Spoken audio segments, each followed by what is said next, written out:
Bom dia, boa tarde, boa noite. Mais uma vez, aqui é o professor Roger do Assol, professor de História Geral, mais uma vez, né? E novamente pedindo desculpa por essa quarentena que a gente dá aula à distância, grava alguma coisa e vocês aí nem sabem como é meu rosto.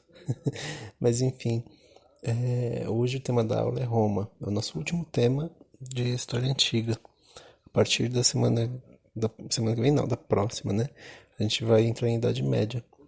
Mas o que é Roma, né? A gente ouve tanto em filmes, já ouviu falar de gladiadores, mas Roma sempre foi de gladiadores, sempre teve um coliseu, sempre foi daquele jeito. O que vocês imaginam, né? Mas vamos lá, vamos começar por características gerais, né? Primeiro que assim, a história de Roma, ela se divide em três partes: uma monarquia, uma república e um império. A monarquia ela vai de 753 a.C. a 509 a.C. A república desse ano até 27 a.C. e o império desse ano até 476 depois de Cristo. Mas a gente vai aprofundar logo mais, né? Roma fica na Península Itálica, naquela botinha que a gente vê nos mapas da Europa, né? Uma península estreita, montanhosa, com rios, né? Que ela está entre o mar Adriático e o Tirreno Jônico, né? Ali no Mediterrâneo. E ali tem os rios Tibre e Ariene, que foi onde os primeiros povos se juntaram e formaram o agrupamento que deu origem a Roma, né? E aí o que acontece? A data que se estabelece para a fundação da cidade de Roma é 753 a.C., que é o início da monarquia.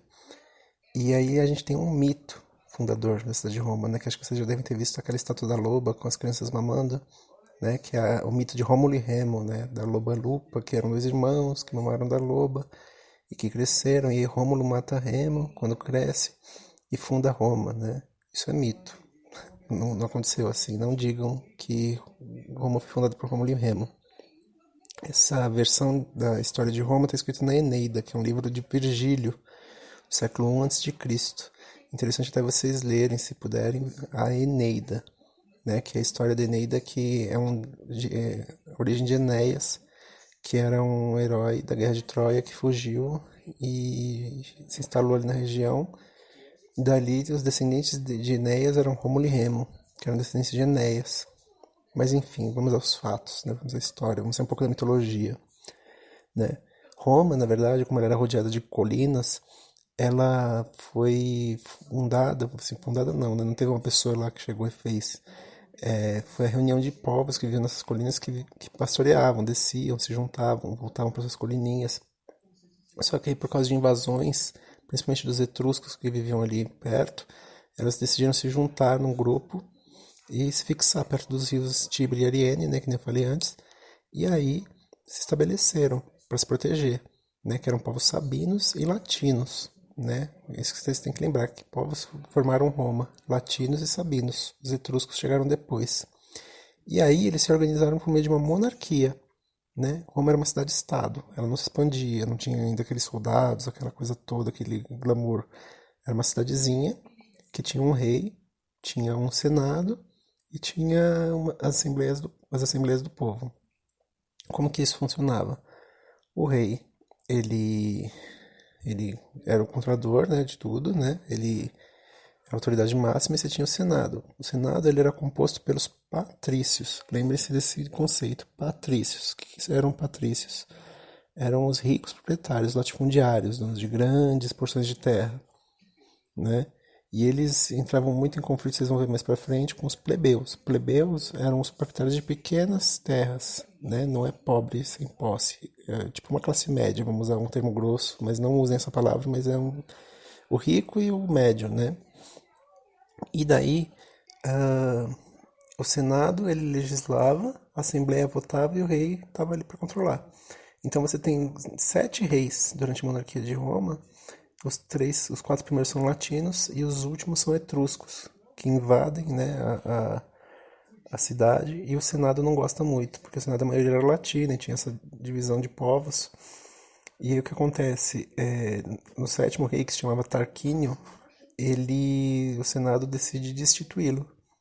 Ele vai para as batalhas para lutar para defender a cidade e o Senado vai lá e fala: não, você não é mais rei. E vai lá e toma o poder do Tarquínio e fala: não, agora nós somos uma república. A palavra república vem do latim que é res publica, né, o governo do povo. E aí, esse conceito de república que a gente pensa não é como presidente da república dividido em três poderes, não. Calma lá. Essa coisa de três poderes surgiu lá no Iluminismo no século XVIII. Por enquanto, a noção de república é outra. Claro, a do Iluminismo, nossa república é inspirada na romana, porque a gente tem Senado, tem Legislativo, mas não é como se pensa hoje, é outro esquema, né? E aí o que acontece, né? Esse golpe, vamos dizer assim, do Senado foi em 509, e aí surge, como eu disse, o Senado, a República. A República, né, como eu falei, ela era comandada pelo Senado, que eram esses latifundiários ricos, que faziam as leis, controlavam as posses, e eles começaram a expandir, sair daquela cidade-estado e dominaram toda a península, primeiramente. Demorou, claro, vários anos, né, para eles dominarem tudo. E aí, depois disso, por volta de 264 a.C., eles chegam e começam a guerrear para expandir para fora da península, porque como a península era estreita, não dava para expandir mais por terra. Então eles começaram a pegar seus barquinhos e foram guerrear para tomar outros territórios.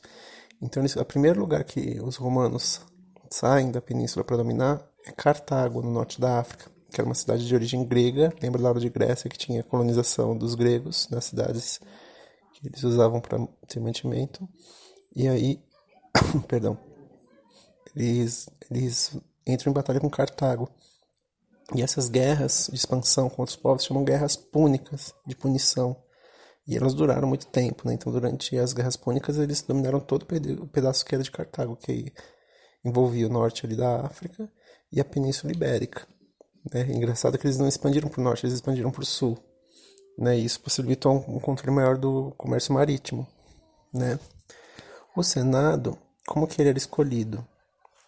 O Senado não era por eleição, era por posses. Então, por exemplo, se você tinha um tanto de posses, você tinha o direito de ir para o Senado. Só que como você sabia quem tinha posse ou não tinha posse? Porque o governo romano ele era muito bem estruturado por magistrados. Você tinha o Senado, os magistrados e as assembleias. Né? Esses magistrados, cada um tinha uma função. Um era o poder de polícia, o outro era de cobrar impostos, aí tinha o censor, aí tinha o pretor, aí tinha o cônsul, né? O cônsul era o líder supremo do Senado. Só que o Senado podia derrubar um cônsul, é como se fosse um chanceler, vamos dizer assim, né? Mas a gente chama cônsul. E aí você tem o censor é de censos, né? Que ele vai contar a população, vai ver quanto tem a posse e vai dizer se você é patrício, plebeu, cliente e contar os escravos, né? Porque a sociedade romana, nesse período da República, começa a se dividir mais e aí você tem os patrícios, que nem eu falei, os ricos, os plebeus, que são os médios, os clientes, que são os homens, pessoas, né? Homens, mulheres livres, sem posse, e os escravos, que a escravidão em Roma, vocês têm que lembrar o seguinte, o escravo não tinha direito político.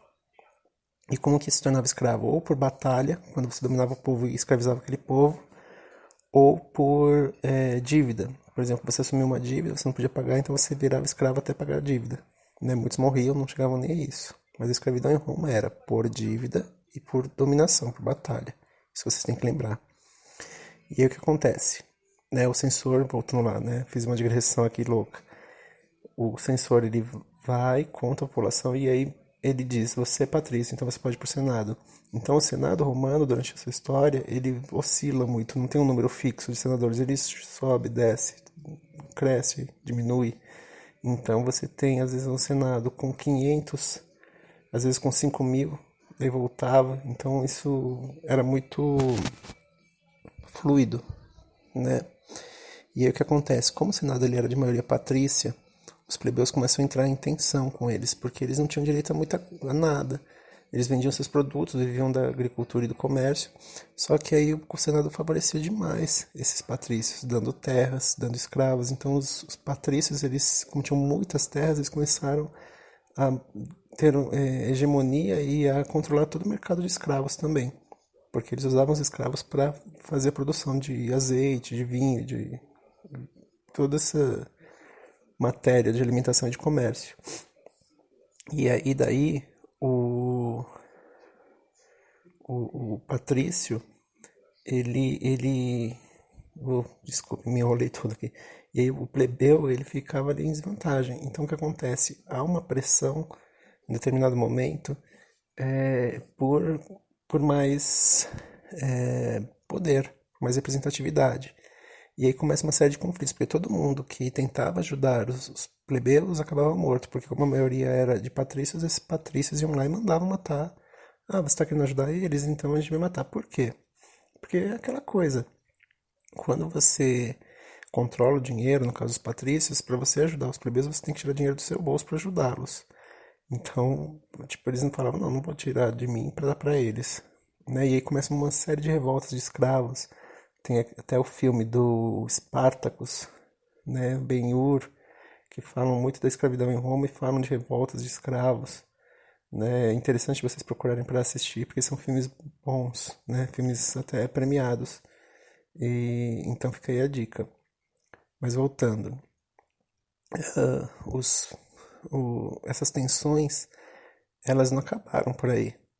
Elas, elas começaram a gerar mais atritos, até que um grupo de militares decidiu criar um governo dividido em três.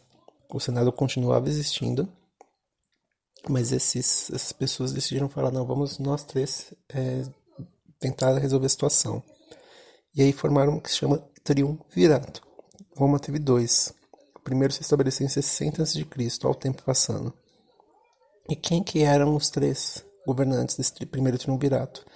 Um deles vocês conhecem muito, que é Júlio César, que era um cônsul, que ele foi na batalha para dominar territórios, ele teve êxito e o Senado declarou ele como cônsul, líder do Senado. E aí eles juntam o Pompeu e o Crasso. O Crasso, ele não tinha muito apelo político, né? Ele ficava ali sem muito apelo, né? Mas ele tentou também expandir seu território, expandir territórios de Roma. Por quê? Porque para você conseguir mais escravos e conseguir mais dinheiro para ajudar os plebeus, você tinha que expandir território. Então os três começam a iniciar campanhas militares.